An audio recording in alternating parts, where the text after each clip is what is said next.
Hello, folks. I am Alan for today's news. I will be reading and speaking about world news, interesting news, news to keep you entertained, and news to keep you informed. And what I got for you here first is from Newsmax. It says RNC Chair McDaniel, Biden administration is move more China first.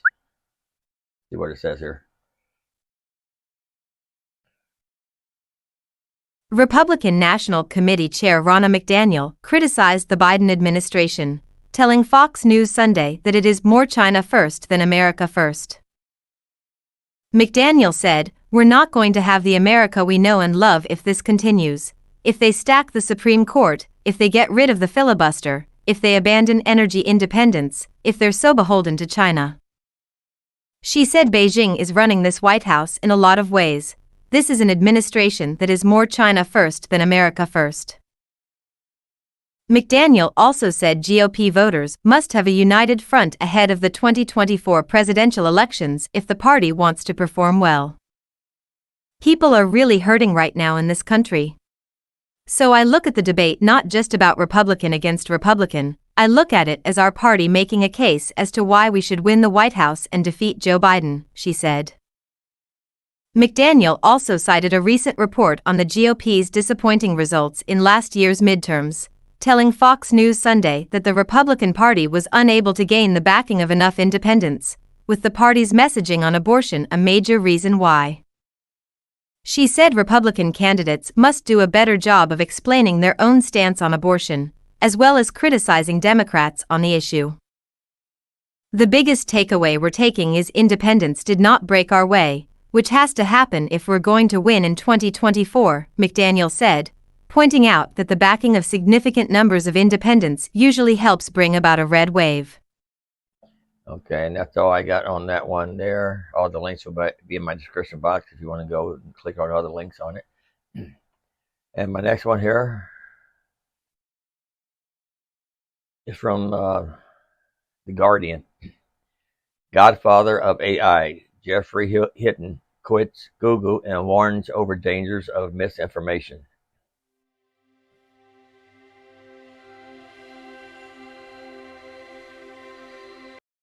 The man often touted as the godfather of AI has quit Google, citing concerns over the flood of misinformation, the possibility for AI to upend the job market, and the existential risk posed by the creation of a true digital intelligence. Dr. Geoffrey Hinton, who with two of his students at the University of Toronto built a neural net in 2012, quit Google this week, as first reported by the New York Times. Hinton, 75, said he quit to speak freely about the dangers of AI, and in part regrets his contribution to the field. He was brought on by Google a decade ago to help develop the company's AI technology, and the approach he pioneered led the way for current systems such as ChatGPT. AI makes non-invasive mind reading possible by turning. He told the New York Times that until last year he believed Google had been a proper steward of the technology, but that changed once Microsoft started incorporating a chatbot into its Bing search engine, and the company began becoming concerned about the risk to its search business. Some of the dangers of AI chatbots were quite scary, he told the BBC, warning they could become more intelligent than humans and could be exploited by bad actors. "It's able to produce lots of text automatically so you can get lots of very effective spam bits. It will allow authoritarian leaders to manipulate their electorates, things like that." But, he added, he was also concerned about the existential risk of what happens when these things get more intelligent than us. "I've come to the conclusion that the kind of intelligence we're developing is very different from the intelligence we have," he said. "So it's as if you had 10,000 people and whenever one person learned something, everybody automatically knew it. And that's how these chatbots can know so much more than any one person." He is not alone in the upper echelons of AI research in fearing that the technology could pose serious harm to humanity. Last month, Elon Musk said he had fallen out with the Google co-founder Larry Page because Page was not taking AI safety seriously enough. Musk told Fox News that Page wanted digital superintelligence, basically a digital god, if you will, as soon as possible. Valerie Pisano, the chief executive of MILA, the Quebec Artificial Intelligence Institute, said the slapdash approach to safety in AI systems would not be tolerated in any other field. The technology is put out there, and as the system interacts with humankind, its developers wait to see what happens and make adjustments based on that. We would never, as a collective, accept this kind of mindset in any other industrial field. There's something about tech and social media where we're like, yeah, sure, we'll figure it out later, she said. Okay, there's a lot more to read about that there. I'm going to go on my next one. I got a lot of news here I want to put out. We'll go to the next one here. Oh, not that there. That's my search box. Okay, this one here is from KMOV4. That's the news channel in St. Louis. States make money selling your personal DMV information.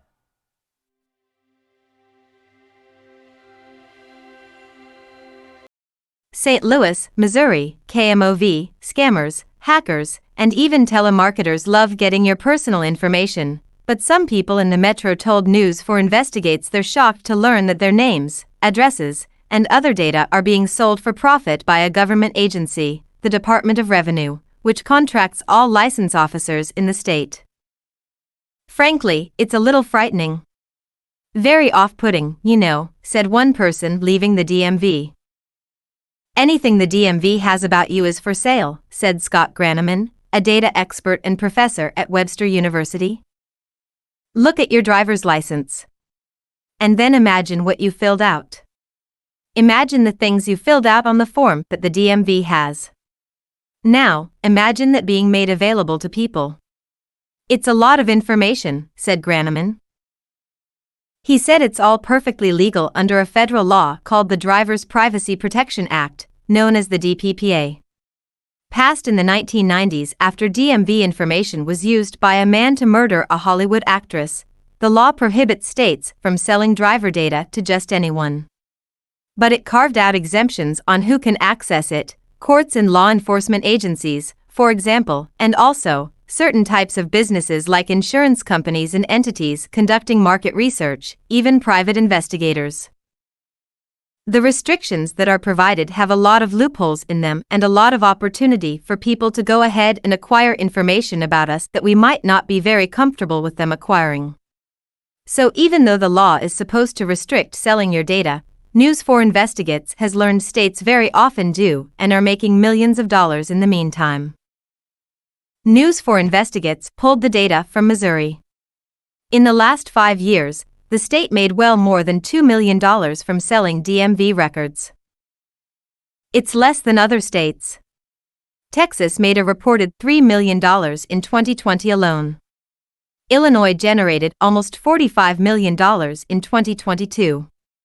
Florida reportedly raked in $77 million for driver data back in 2017. Missouri is somewhat of a drop in the bucket complaint compared to Florida. But they're still selling going off of information, Graneman said. He told News 4 Investigates it's often not exactly clear where the data is going. He reviewed the list of the entities to which Missouri sold in 2022, and some of them raised more questions. There's nothing stopping somebody from creating a marketing company and then getting this data at all, said Graneman. Nothing, he said, stops them from turning around and selling the data to someone else, especially now, when it's easier than ever. Which is why we have the problem of our data sloshing around all over computer systems, all over the United States, he said. Graneman has long said federal laws need to be passed to protect Americans' data overall.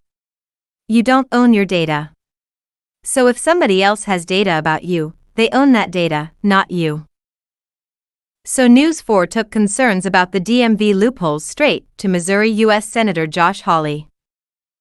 The idea that the government could sell it and make it available to third parties, that's appalling, said Senator Hawley.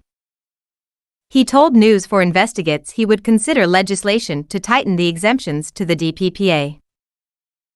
The information you have to give, have it turned over to a third party and sold to them, that's wrong, wrong, wrong, he said.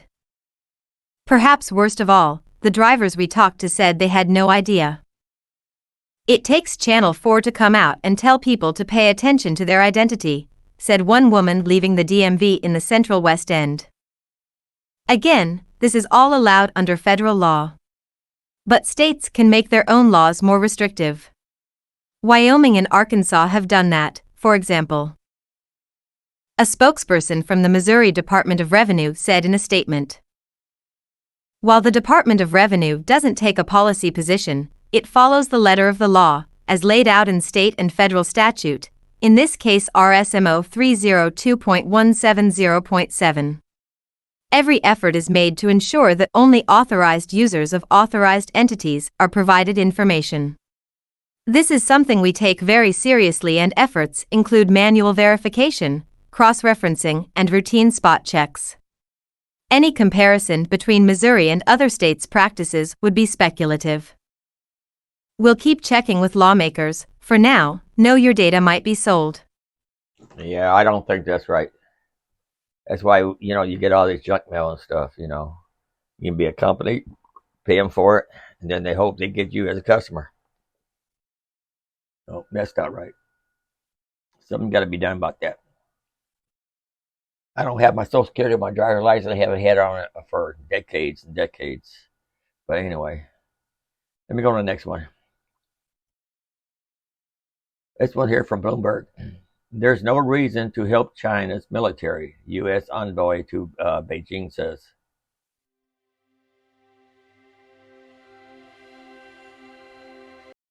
Bloomberg, moves to curb technology trade with China are limited, common sense efforts to avoid strengthening a military rival, the top U.S. diplomat in Beijing said. We're not looking at a separation of these two economies, but there are areas where we have taken, and will continue to take, measures that would protect our national security interests, Ambassador Nicholas Burns said in an online talk from China with the Stimson Center in Washington. He cited as an example the October curb on exports of semiconductors. It could strengthen the military and intelligence communities of China, and there's no reason in the world why the United States would want to do that, given the fact that we're in a major competition with China, he added. The ambassador's comments reinforced the message from senior U.S. officials in recent weeks that the Biden administration seeks to de-risk but not decouple from the world's second-largest economy. Burns said most U.S. businesses want to stay in China but are delaying investments until they can determine whether Beijing's more open outlook after the easing of the country's harsh zero-COVID restrictions would last. Burns said the U.S. has been clear with American businesses in China about regulations limiting trade in certain areas, and that there isn't confusion. Our investment in our two-way trade relationship is increasing, not decreasing, Burns said. But there are certain areas in these advanced technology fields where we're going to be putting up, we've already announced, some restrictive measures, because that's clearly in the national security interest in the United States.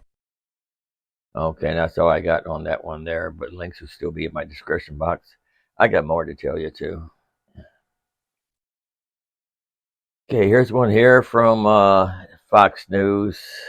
I wasn't going to put this on here, but since it's about Fauci, I figure I will. Fauci's 3 biggest mistakes that no amount of media whitewashing can undo.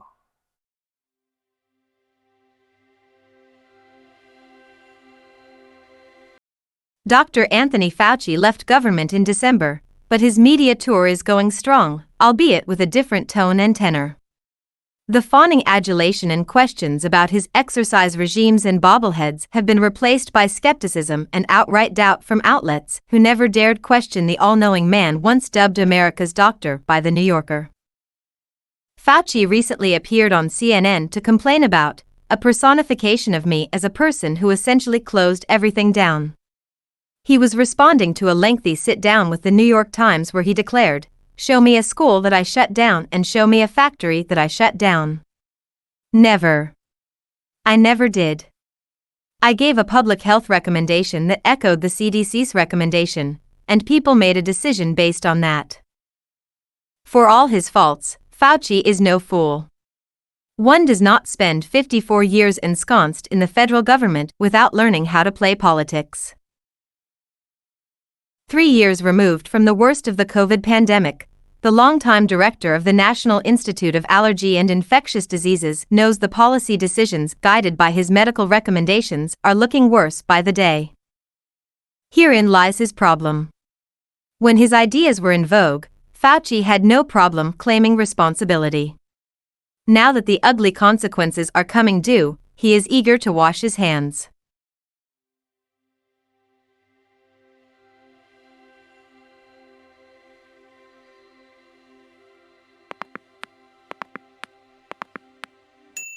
In the face of plummeting math and reading scores between 2020 and 2022, Fauci is especially quick to deny his role in the school shutdowns.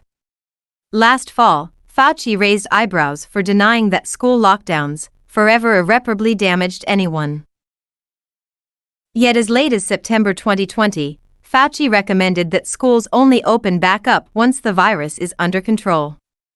Earlier in the year, he had chastised Florida Governor Ron DeSantis, warning that premature reopening likely lead to widespread student infection.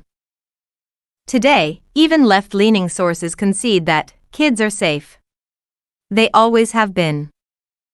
Then came the vaccines. From the outset, Fauci's entire COVID mitigation strategy was based on an experimental vaccine rushed to market under the branding Warp Speed.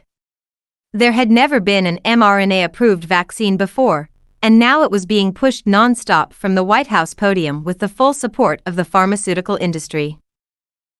It was always highly illogical to deploy a static vaccine toward a mutagenic and constantly changing coronavirus. Then came the checks the vaccines couldn't write. Fauci told us they would stop transmission. He implored us to follow the science. Today, the science is clear. The COVID vaccine does not prevent transmission or contagion of the virus. Yet even now, Fauci continues to lament that only 68% of the country is vaccinated and says we do really poorly compared to the rest of the world. European countries like Switzerland, normally held up by American academics as worthy of emulation, are advising their citizens against the vaccine. There's a reason that known vaccine expert Robert Kennedy Jr. is already earning the support of nearly 1 in 5 Democrat voters. In my private practice, I have treated more than 500 patients suffering injuries from the vaccine. I have seen the unintended but brutal harm they've often caused up close and personal. Yet to raise any of these issues is to risk one's livelihood. That is Fauci's greatest stain on our country. Fauci fostered an environment where doctors who deviated from the preferred party line were persecuted and even criminalized for offering a different point of view. Silencing free expression and thought is the antithesis of America, and dangerous for science, innovation, and medicine. Fauci blamed misinformation and disinformation for really hurting so many things, including people's trust in science, yet on his watch, laws were passed that empowered government agencies to strip doctors of their medical licenses for questioning the wisdom of vaccines. These efforts left a profound lasting impact on medicine and the patient-doctor relationship. Suddenly physicians were forced to choose between offering their best advice or losing their ability to practice medicine. Anthony Fauci's legacy is one of narcissism and power. The glorification of his massive ego trumped any scientific or medical data. His policies were giveaways to the pharmaceutical industry, which helped burnish his image and crush dissent. He saw his opportunity for the spotlight and seized it. Now, rather than admit mistakes, Fauci is intent on revising history. Unfortunately for his legacy, we're all living with the consequences of his hubris, and they are impossible to overlook. Yeah, I never trust that vaccine. I'll probably get a red mark from my YouTube, for this article, but I didn't read it. The computer read it. It's out there. It's out there by Fox News. But I didn't get vaccinated. I don't trust anything they rush out with. That's where mistakes happen. But it's you rely on your own thinking what to do. So I can say. Let me go to the next one here. This one here from the Washington Examiner. Biden won't rise to his duty on the border crisis, so I'm rising to mine.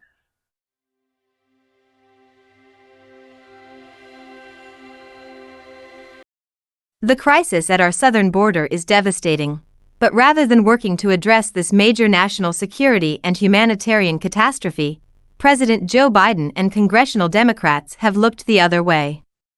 The public needs solutions from the president, not silence. Since Biden won't rise to his duty, I'm rising to mine. I unveiled a two-pronged approach this week that would enable us to secure our border, go after the Mexican cartels, and safeguard our families from the scourge of the fentanyl crisis. My plan comes together through two pieces of legislation, the Securing Our Border Act and the Fentanyl Eradication and Narcotics Deterrence, or FEND, Off Fentanyl Act. Together, these bills would protect our borders and homeland. The Securing Our Border Act redirects $15 billion the Biden administration designated to hire an army of 87,000 IRS agents and instead funds critical border security initiatives. So, instead of the government spending more of your tax dollars to take an even bigger cut of your paycheck, my bill would take that $15 billion and put it toward building the border wall system and enhancing screening for illicit narcotics and persons. Unlike Biden, I know how important the job is of the men and women patrolling our borders and the lengths to which they must go to keep us safe. That's why my bill also provides bonuses and other financial incentives for these heroes on the front lines who guard entry into our nation. The public needs more border agents, not thousands more IRS agents looking over their shoulders. The Fend Off Fentanyl Act is the second piece of my plan and would provide a common-sense, common ground solution to keep fentanyl off our streets and go after the criminal cartels poisoning our communities. The legislation would curb the flow of money powering these cartels by tapping into the economic security tools at our disposal and empowering law enforcement to do their job. It would enact the toughest sanctions regime on criminal cartels in American history, freeze the cartels' collective and individual assets, and curb their ability to conduct their dealings in the United States and abroad. Okay, there's more to read on this if you want to read it a little bit more. I got a lot of news yet. And I'm just trying to give you stuff that I think is important. And said here about Biden rather hire 87,000 IRS agents instead of funds critical funds to the border. You know, Biden don't make no sense. That's what I can say. Anyway, let me go to the next one. He pisses me off. Oh yeah, about the one about Fauci too. If I get another strike on my channel, they'll probably shut it down. So I had to start another one up. Anyway, this one here from the Associated Press. I ain't gonna read that one there because I don't think that's nothing. Let me go to the next one. This from the Coup Down. Texas officials face major setback over plans for a border wall. It's absolutely devastating. Let me play this. They might need to change the saying from "Don't mess with Texas" to "Don't mess with monarchs." Monarch butterfly lovers scored a significant victory against Texas officials when the U.S. Fish and Wildlife Service, FWS, recently declared prostrate milkweed an endangered species. Monarch butterflies depend on milkweed plants during their epic migration through North America. A vital stretch of prostrate milkweed along the Texas-Mexico border was in danger of being completely wiped out. Prostrate milkweed is rare and only grows in that region, making it an important rest stop for monarchs migrating north. Monarchs lay their eggs exclusively on milkweed because monarch caterpillars can eat only milkweed. The beautiful orange and black butterflies get their orange color from the plant, and even more importantly, they store the toxins they consume from milkweed, which makes the butterflies toxic to predators. If you're wondering why some Texas officials would fight back against protecting butterfly habitats, that stretch of land is where many people are trying to build a border wall. Texas Attorney General Ken Paxton pushed back against putting the endangered tag on the prostrate milkweed, claiming that protecting the plant would allow an influx of immigration. Governor Greg Abbott recently hired a border czar to speed up the construction of the wall, which has been a major contributor to the milkweed's recent decline. The construction of the border wall has devastated numerous habitats in the region that were already struggling with the effects of climate change, urban planning, and agricultural expansion. The National Audubon Society reported on the ecological and cultural destruction caused by the rushed border wall construction at the end of former President Donald Trump's term. This new construction has bulldozed a huge amount of desert habitat, blasted rugged mountains, destroyed cultural sites, said Lakin Jordahl of the Center for Biological Diversity. It's absolutely devastating. Listing the prostrate milkweed as endangered under the Endangered Species Act will go a long way to protecting 661 acres of critical habitat near the Rio Grande. While the rare milkweed is essential for the survival of monarchs, it's also crucial for other pollinators, like bees, which are responsible for pollinating 80% of flowering crops worldwide, including more than 130 types of fruits and vegetables. Conserving rare plants and healthy habitats ensures America's shared natural heritage continues to endure for future generations, the FWS said in a press release. Flowering plants also support wildlife, including pollinators, and bring aesthetic beauty to our natural world and public lands. Yeah, one time I was working as a temporary landscaper for this one city, and they told me that whatever I do, don't cut down the milkweed. It was against the law in Missouri. So anyway, let me go to the next one. This one from The Guardian. Putin claimed he's canceling public celebration over safety fears. The truth is more humiliating.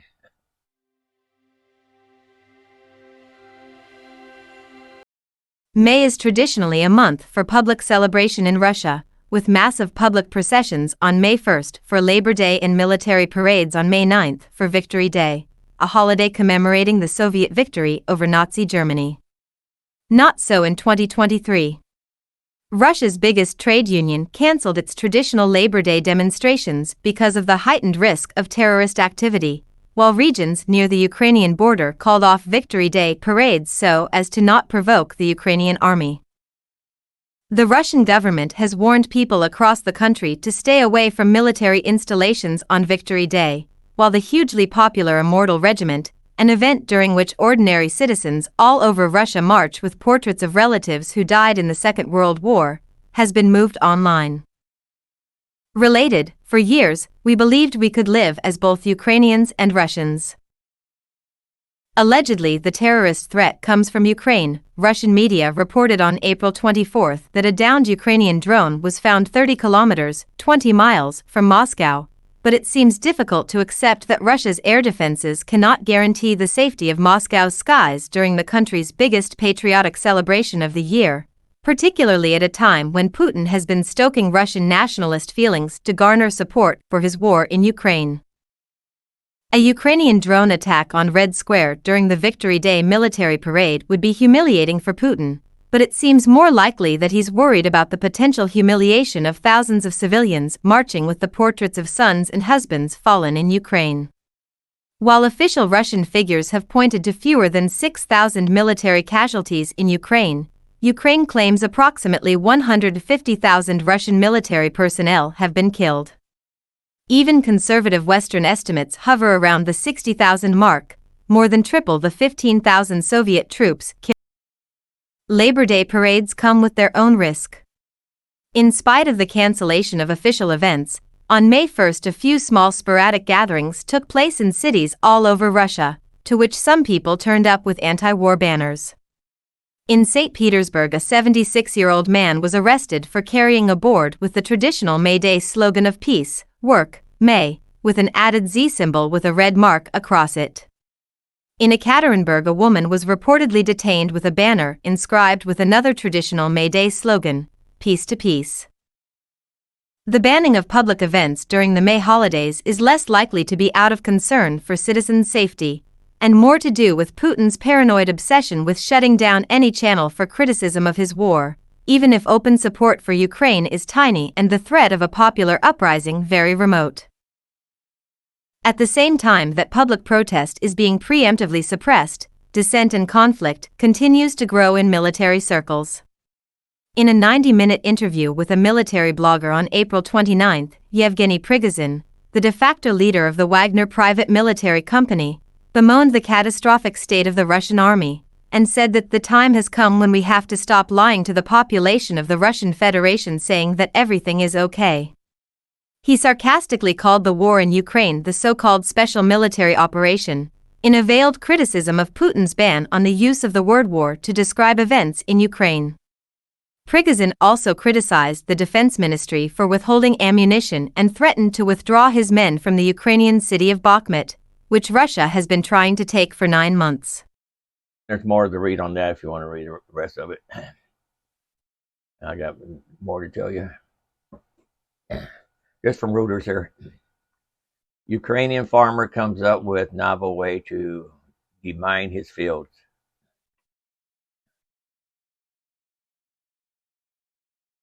Krakow, Ukraine, Reuters. A Ukrainian farmer has come up with a novel way to remove mines left in his fields after Russia's invasion. He's kitted out his tractor with protective panels stripped from Russian tanks and operates it by remote control. After Russian forces were driven back from parts of eastern Ukraine by a Ukrainian counteroffensive last year, mines remained in many fields, making it perilous for farmers to sow grain for the next harvest.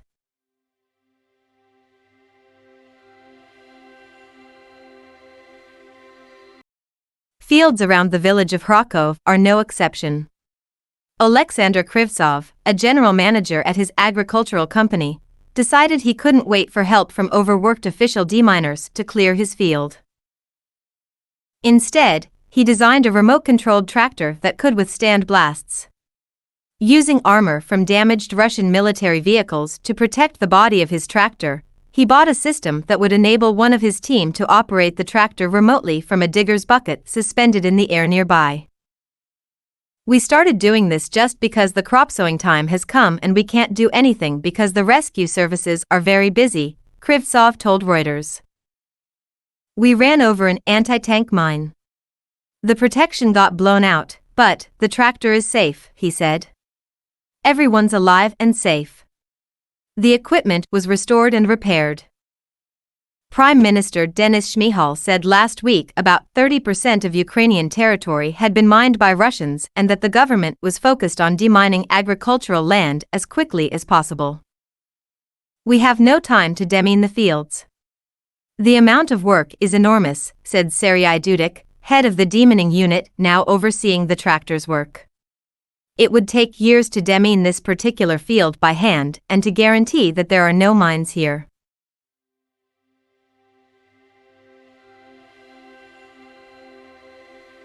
Okay, that's all it is on that. That's the tractor there. One of them anyway. There's a remote control area. That's pretty smart of them though. Let's go to the next one. This one here from Zero. Russian ring busted and surprising U.S. state.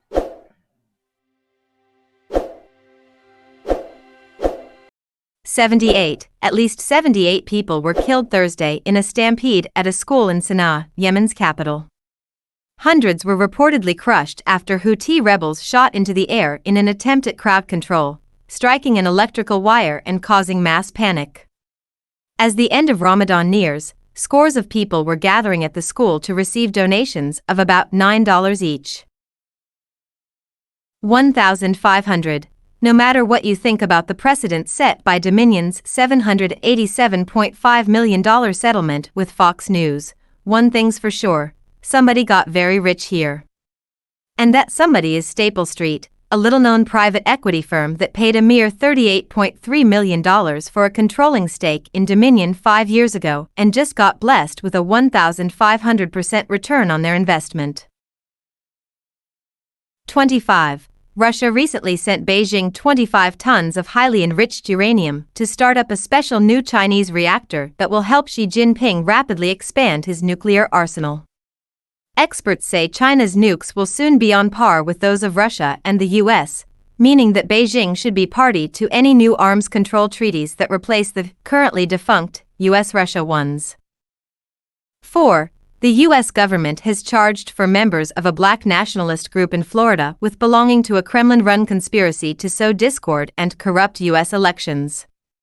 The members of the African People's Socialist Party allegedly failed to disclose payments from Russia for their work spreading pro-Kremlin messages. 11 million. If you want to buy a beautiful old house in Japan, you're in luck. There are currently as many as 11 million empty homes scattered across the country, a result of Japan's shrinking and aging population.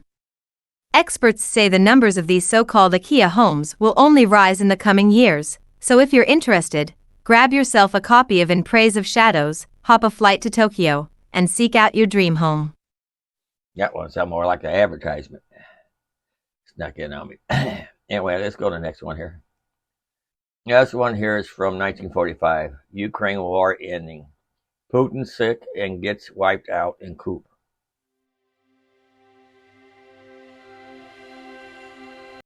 Leaked Pentagon documents, Putin's ailing health and a potential coup against Putin? Last month, federal agents in an armored car and military-grade gear swarmed the home of Jack Douglas Teixeira, the 21-year-old accused of leaking classified Pentagon documents. As a member of the U.S. Air National Guard in Massachusetts, Teixeira had access to sensitive materials related to national security efforts. U.S. officials had been seeking out the culprit of the leak, which exposed potentially hundreds of pages of intelligence surrounding Russian efforts in Ukraine and spying on U.S. allies. In addition to pertinent information about the ongoing invasion, a rumor about Russian President Vladimir Putin's health was also leaked.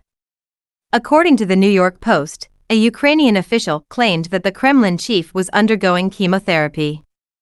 Additionally, rumors that other Kremlin officials would use Putin's health-related absence to throw the air were also disclosed in the documents. Even prior to the outbreak of the invasion in February 2022, speculations surrounding the Russian president's health persisted.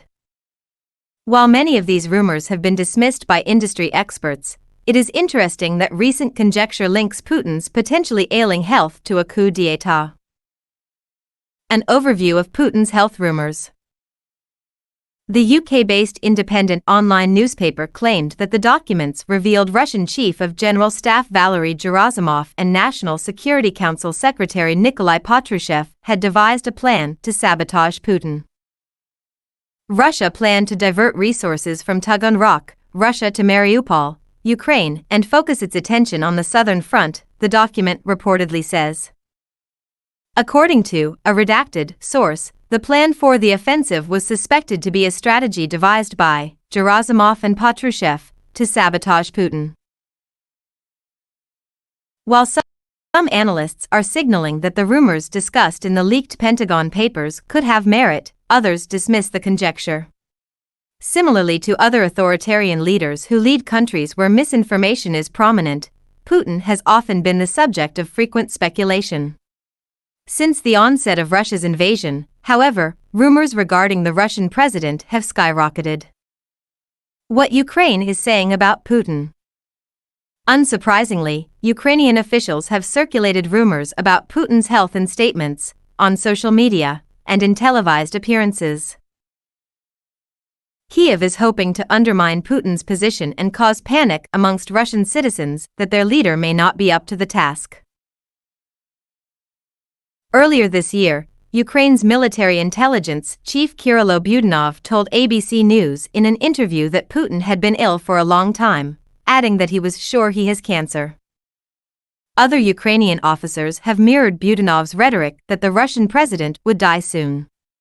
Weeks after this interview, Ukrainian President Volodymyr Zelensky speculated that he was not entirely sure if Putin was still alive and making decisions for the country. Yeah, I heard rumors he got a look-alike. He's not alive. And there's more to read on this if you want to read it. And I think that might be my last one. Yeah, that was my last one. I ain't gonna read no more. My time getting late here. Oh, this is Alan for today's news. I will be, I will be reading and speaking about world news, interesting news to keep you entertained, and news to keep you informed. I hope I got all of that for you. And I thank you for watching. Until next time, later.